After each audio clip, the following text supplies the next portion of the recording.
Hey everyone, welcome back to the channel. Thank you for being here. My name is Andrew, coming to you from the beautiful Carolinas. Today's topic is going to be the calm before the storm. Think about that for a minute. Everyone, if you like the content, please like, subscribe, and share. So many of you know what this adage means, the calm before the storm. It means there's quiet, there's stillness, something is almost too good to be true, and then sure enough, there comes a storm. That is evident in Mother Nature, it's evident in relationships, and is certainly evident in the narcissistic relationship. Why I'm saying these things is because when you were in that relationship, you didn't know you were stuck in a loop. You didn't know you were stuck in a cycle. You didn't know you were trapped in the narcissistic fog. You did not know you were being devalued.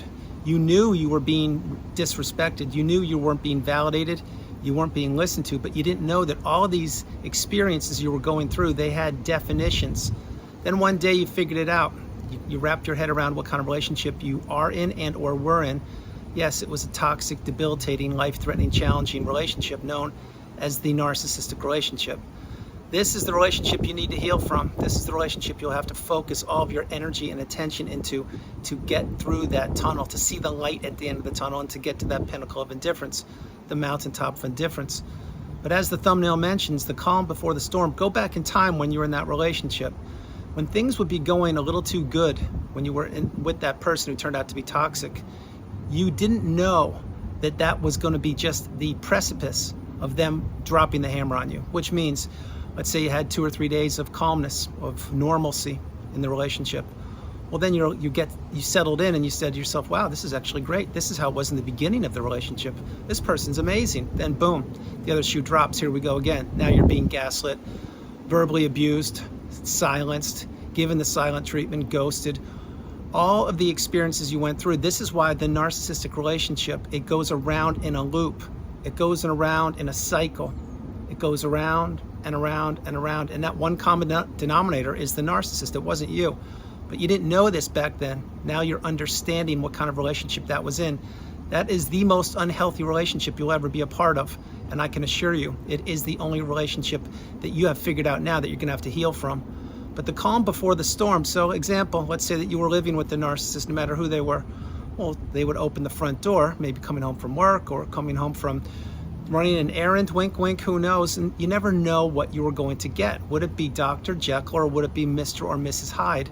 Now let's say the narcissist, when they opened the door, let's say they were in a great mood. Then you would be saying, wait a minute, something good happened. I don't know what it was, but I need to take advantage of this situation, meaning I need to have some fun and I need to listen to them. And this is good. I'm not going to be experiencing toxicity. So as soon as you did that, what are you doing? Now you're giving the narcissist supply, but you didn't even know what supply was back then. You see, you're looking for breadcrumbs of normalcy when you're in these relationships. You're looking for breadcrumbs of stability. You're looking for a person who showed you who they weren't in the beginning of that relationship, the love bomb / euphoric stage. You're looking for that every single day. And you're holding on to a little hope of what once was for a period of time when the narcissist was wearing the mask. That will never return the way it was in the fake beginning of that relationship, meaning the love bomb / euphoric stage. But using that example, so they would come home and then let's say they would be in a great mood. Ask yourself this question: why would they be in the great mood? It wasn't just because they went to the grocery store and they were so excited about buying food. It wasn't because they just went to the gas station because they're so excited to put gas in the car. It wasn't because they just went to the post office to drop off some packages or mail. No, it's because they got topped up with supply. You see, you didn't know that back then, but now you're understanding it. Play that part of the video, play it a few times. When the narcissist is in a good mood, it's because they got their cup filled with supply. And it didn't, and most times didn't have to, and most times it didn't come from you. It came from an external source. Example, their job, a gas station attendant, a waiter, a waitress, flipping somebody off on the freeway, making somebody late, not celebrating someone's graduation or birthday or event. This is what the narcissist does. There's no stability with these people. That is why these relationships are all destined and doomed to fail. Each and every one of these relationships has an expiration date. You're realizing that now. And you understand that you have to go no contact and block that person or those people. Delete them, remove them, and all flying monkeys. If not now, when? But when the calm before the storm, that's one example. Another example would be this. Let's say that you went on vacation with the narcissist. Again, you didn't know what narcissism was, but you would be getting all excited. You would be preparing and planning to get the airline tickets, the hotel, and the rental car, and you'd have everything lined up. Well, when you got to the destination, if not when you were on the airplane, there would already be cracks in the armor. There would already be something that they were going to be complaining about. Why are we sitting in these seats? Why are we not in first class? Or when you arrive and you land, where's the baggage? I don't want to wait. What's going on here? How come those people have their baggage first? And you would be scratching your head saying, I don't work here. I'm on vacation like you are. But they would put you in an awkward, uncomfortable position. See, there is the storm arriving, not behind me. It's when you landed on vacation. Again, I'll keep going on the vacation analogy. You go on vacation, you get to the hotel room, maybe everything's going swimmingly. Well, what will the narcissist do? They will try their best to make you wait, to drag their feet, to not do what you want to do, and to be doing anything they want to do. So again, let's say that you went on a couple day trips or day tours or a couple excursions. Okay, well, what would they be doing when they were on those day trips with you? Would they be sitting right next to you holding your hand? Probably not. They probably would be sitting a few rows in front of you or behind you, acting like they were single. Think about what I'm sharing with you. This is all the storm and the calm before the storm. You couldn't wrap your head around what it was earlier, but you knew that the other shoe was going to drop eventually in all these circumstances.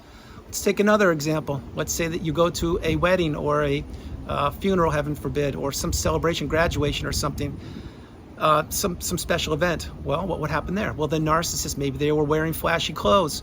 Maybe they were being late so they can make a grand entrance. Maybe they would create an intentional argument with you before you both got to the event.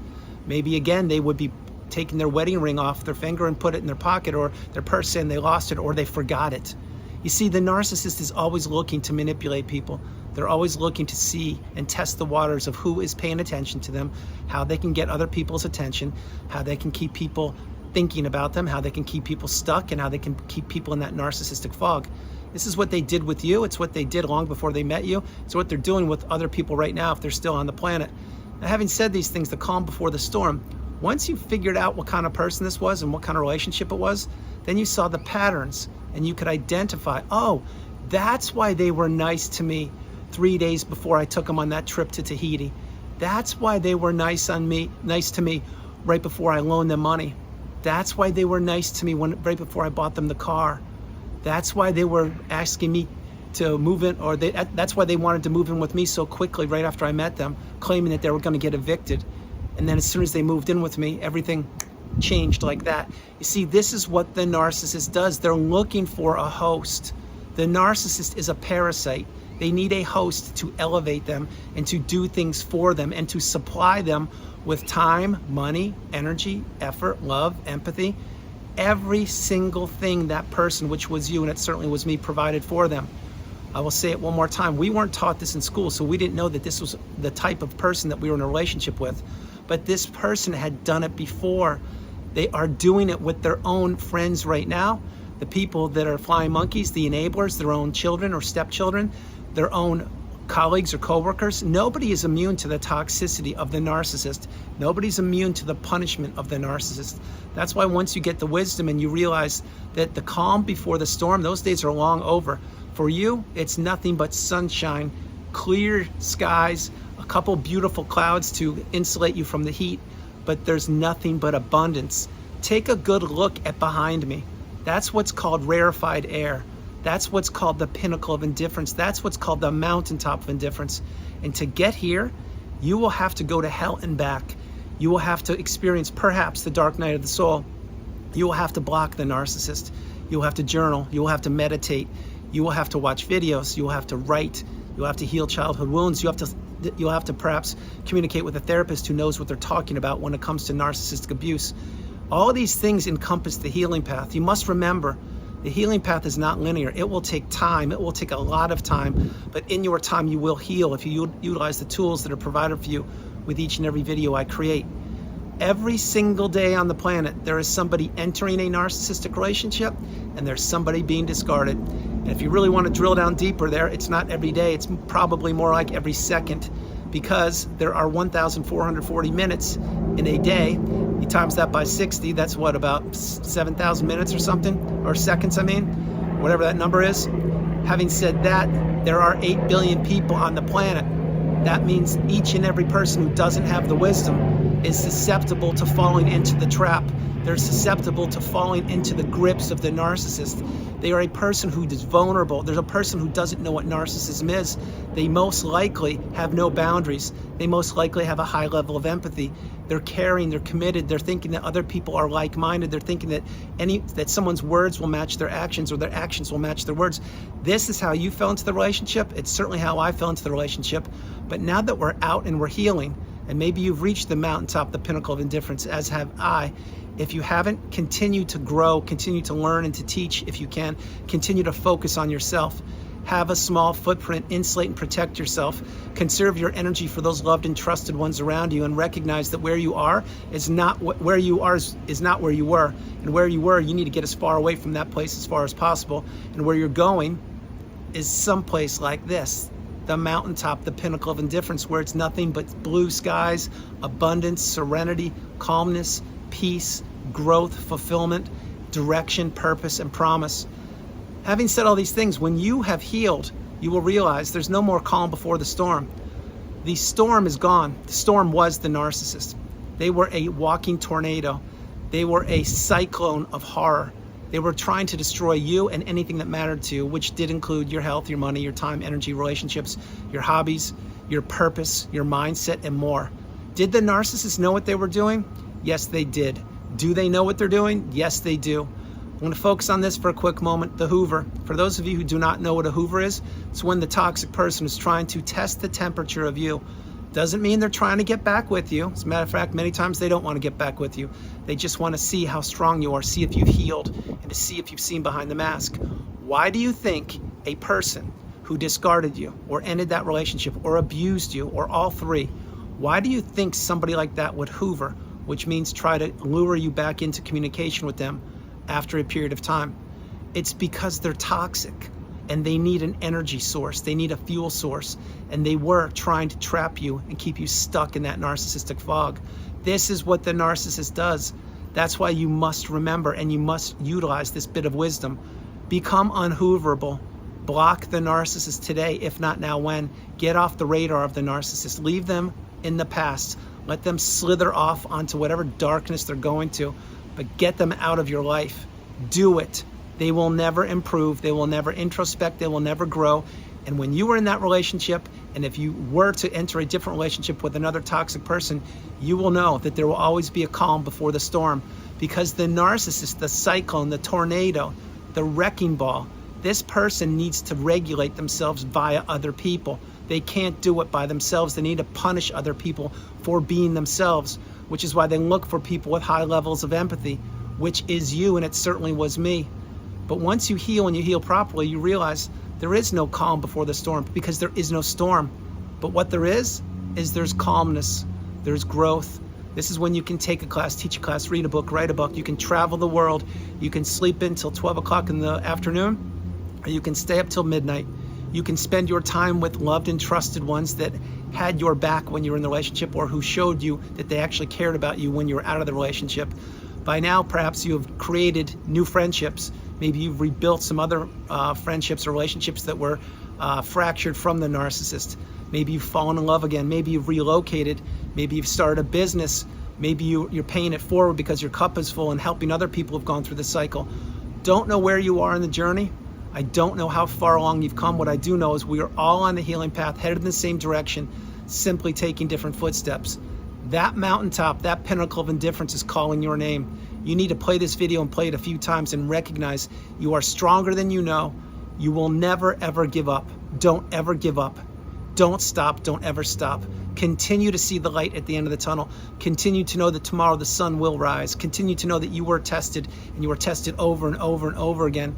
But now on the healing path, there are no longer any more shoes to drop. You're no longer walking around on eggshells. You're no longer being gaslit and triangulated. You're no longer being tethered to the toxic narcissistic individual.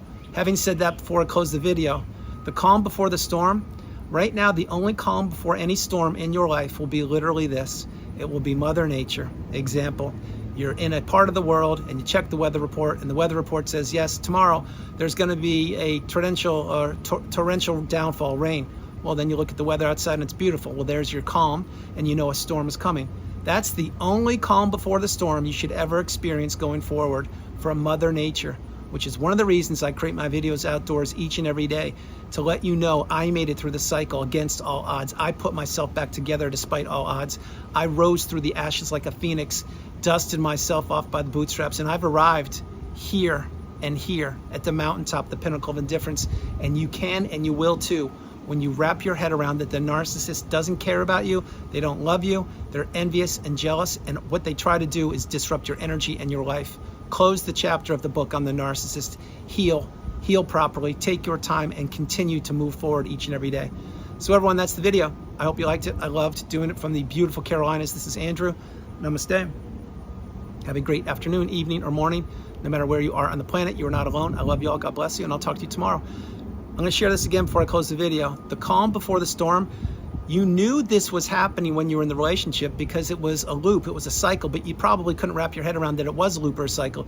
You just knew there was no stability when you were in that relationship. And you knew the person you're considering, they were behaving irrationally. They were being super happy at times, and they were being very unhappy many times. But for them to be stable or like in the middle, that would not happen that often. There was always drama surrounding the narcissist. There was always confusion and chaos. There were always questions that were left unanswered. There was no closure. There was no certainty. When you were with the narcissist, they may have been with you physically, but mentally they were checked out many times. Even if they were with you physically, they'd be looking around to see who's watching them or who's paying attention to them. And when they weren't with you, you never knew where they were. You cannot trust any words the narcissist ever told you, and I mean ever, because they will fabricate anything they want to. And right now, if they're with the new supply, and I'm certain they are, they're fabricating something to that person too. I love you all. God bless you, and I'll talk to you tomorrow. Bye, everybody. Bye. Bye.